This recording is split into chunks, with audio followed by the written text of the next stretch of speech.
ब्रह्मांड में ऐसी बहुत सी चीजें मौजूद हैं जिनसे पृथ्वी को खतरा है। ऐसे में धरती पर रहने वाले वैज्ञानिक इन खतरों का पता लगाकर उनसे निपटने की कोशिश में लगे रहते हैं। इसी कड़ी में आज हम आपको पृथ्वी के खतरा बनने वाली गामा रेज यानी प्राकृतिक लेजर लाइट के बारे में बताने जा रहे हैं। क्या होगा अगर यह गामा लेजर रेज हमारी पृथ्वी से टकरा जाए? क्या इससे हमारी धरती तरबूज की तरह दो टुकड़ों में बंट जाएगी या फिर इस गामा लेजर से हमारी पृथ्वी को कोई नुकसान नहीं पहुंचेगा? जानने के लिए बने रहिए इस वीडियो के साथ। क्या होती है लेजर बीम? आपने आज तक मशीन से निकलने वाली लेजर लाइट के बारे में सुना होगा, जो बहुत ही पतली होती है और किसी भी मजबूत चीज को दो हिस्सों में काटने की क्षमता रखती है। लेकिन क्या आपको पता है कि इस तरह की शक्तिशाली लेजर बीम हमारे ब्रह्मांड में कई लाइट ईयर्स की दूरी पर प्रोड्यूस होती रहती है, जो अगर पृथ्वी के संपर्क में आए तो इस ग्रह को भून कर रख देगी। इससे पहले कि हम आपको प्राकृतिक लेजर लाइट से होने वाले प्रभावों के बारे में बताएं, आइए लेजर की फुल फॉर्म जान लेते हैं। लेजर का मतलब है light amplification by stimulated emission of radiation, जो हमारी पृथ्वी और सौरमंडल के आसपास यात्रा करती रहती है। लेजर बीम लाइट का ही एक प्रकार है, लेकिन इसकी रफ्तार और बनावट लाइट से काफी अलग होती है। दरअसल लाइट में मौजूद 7 रंगों की वेवलेंथ अलग अलग होती है, जिसकी वजह से लाइट की गति जानलेवा साबित नहीं होती। लेकिन लेजर बीम लाइट का एक ऐसा प्रकार है जिसमें सभी रंगों की वेवलेंथ लगभग एक समान होती है। यही वजह है कि लेजर लाइट में अलग अलग रंगों को देख पाना संभव नहीं होता है, जबकि इसकी गति भी काफी तेज हो जाती है। सभी रंगों का एक समान होने की वजह से लेजर लाइट का आकार बहुत ही पतला हो जाता है, जो बहुत ज्यादा ऊर्जा से भरी हुई होती है। और यह लेजर लाइट जिस भी जगह या चीज पर पड़ती है उसे प्रभावित करना शुरू कर देती है। ऐसे में लेजर लाइट आम लाइट के मुकाबले ज्यादा खतरनाक हो जाती है, जो किसी भी मजबूत चीज को काटने या दो हिस्सों में बांटने में सक्षम होती है। इस तरह देखा जाए तो इस ब्रह्मांड में ऐसी बहुत सी चीजें मौजूद हैं जिनसे बहुत ही शक्तिशाली लेजर लाइट बाहर निकलती है। इस कड़ी में ब्लैक होल का नाम सबसे पहले आता है, जिसका गुरुत्वाकर्षण बल इतना ज्यादा होता है कि वह हर तरह की रोशनी को निकल जाता है। लेकिन इसका ये मतलब नहीं है कि ब्लैक होल इसी प्रकार से विनाशकारी होता है, बल्कि इस दानव के अंदर से खतरनाक लेजर बीम रिलीज होती है। ब्लैक होल की डिस्क से 90 डिग्री पर गामा रे बर्स्ट्स निकलती हैं, जो अपने रास्ते में आने वाली किसी भी चीज को जलाकर राख करने की क्षमता रखती हैं। इसके अलावा हमारे सूर्य से निकलने वाली गामा किरणें भी बहुत खतरनाक होती हैं, लेकिन धरती की ओजोन लेयर इन रेज को रोकने का काम करती है। हालांकि सूर्य के अलावा किसी अन्य चीज से निकलने वाली लेजर बीम को रोक पाने की क्षमता धरती की ओजोन लेयर में नहीं है, क्योंकि यह लेयर धीरे धीरे पतली होती जा रही है। वैज्ञानिकों की माने तो ब्रह्मांड में ऐसी बहुत चीजें मौजूद हैं जो अपनी ऊर्जा के जरिए शक्तिशाली लेजर बीम प्रोड्यूस करती हैं। ऐसे में यह लेजर बीम पृथ्वी के लिए किसी भी उल्कापिंड, चट्टान या शुद्ध ग्रह से ज्यादा हानिकारक साबित हो सकती है, जिससे मानव सभ्यता का धरती से अंत हो जाएगा। ऐसे में मान लेते हैं कि 1 मिलीमीटर की मोटाई वाली लेजर लाइट 384.6 योटावाट ऊर्जा के साथ पृथ्वी की तरफ बढ़ती है, तो क्या उस स्थिति में यह लेजर बीम हमारे ग्रह को नुकसान पहुंचा सकती है? क्या धरती को नुकसान पहुंचा सकती है लेजर लाइट?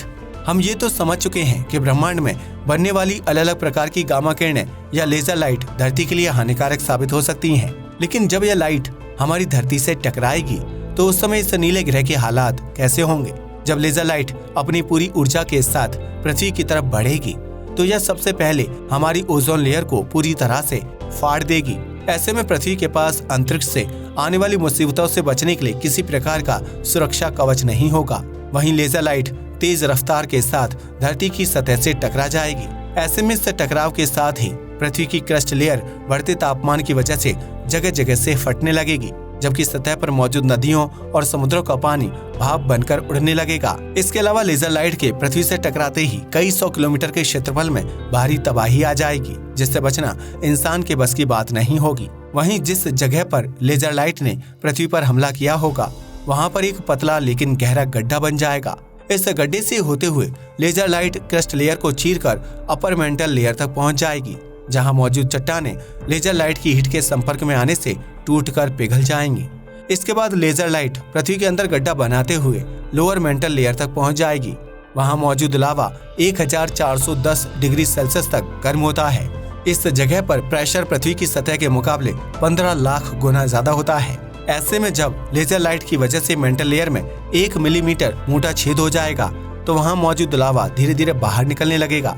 ऐसे में मेंटल लेयर का जोरदार प्रेशर लावा को ज्यादा से ज्यादा बाहर की तरफ धकेलने लगेगा। लेकिन लेजर लाइट से बना छेद इतना बड़ा नहीं होगा कि बहुत ज्यादा मात्रा में लावा बाहर निकल आए। उस स्थिति में मेंटल लेयर में मौजूद लावा अन्य रास्तों से बाहर निकलने की कोशिश करेगा, जिसमें ज्वालामुखी के पहाड़ सबसे आसान रास्ता है। ऐसे में धरती पर मौजूद सभी ज्वालामुखी एकाएक सक्रिय हो जाएंगे, जो भारी मात्रा में गर्म लावा बाहर फेंकने लगेंगे। इस विस्फोट की वजह से पृथ्वी पर रह रही मानव सभ्यता, जीव जंतु और जंगल आदि बुरी तरह से प्रभावित हो जाएंगे, जिसकी वजह से उनका बचना नामुमकिन होगा। पृथ्वी की सतह पर हो रहे ज्वालामुखी विस्फोट और अंदरूनी परत में चल रही हलचल की वजह से टेक्टोनिक प्लेट्स आपस में टकरा जाएंगी, जिसकी वजह से धरती पर अचानक से भयानक और विनाशकारी भूकंप आने लगेगा। इस तरह ज्वालामुखी विस्फोट और भूकंप के झटकों की वजह से धरती पर बहुत ज्यादा तबाही होगी। पहाड़ के पहाड़ ढह जाएंगे, जबकि गगनचुंबी इमारतों का वजूद हमेशा हमेशा के लिए मिट जाएगा। धरती पर हो रही इस तबाही के साथ साथ समुद्र भी विकराल रूप ले लेगा। ऐसे में जिन जगहों पर लेजर लाइट की वजह से पानी भाप बनकर नहीं उड़ा होगा, वहां समुद्री लहरों का आकार कई सौ मीटर ऊंचा हो जाएगा।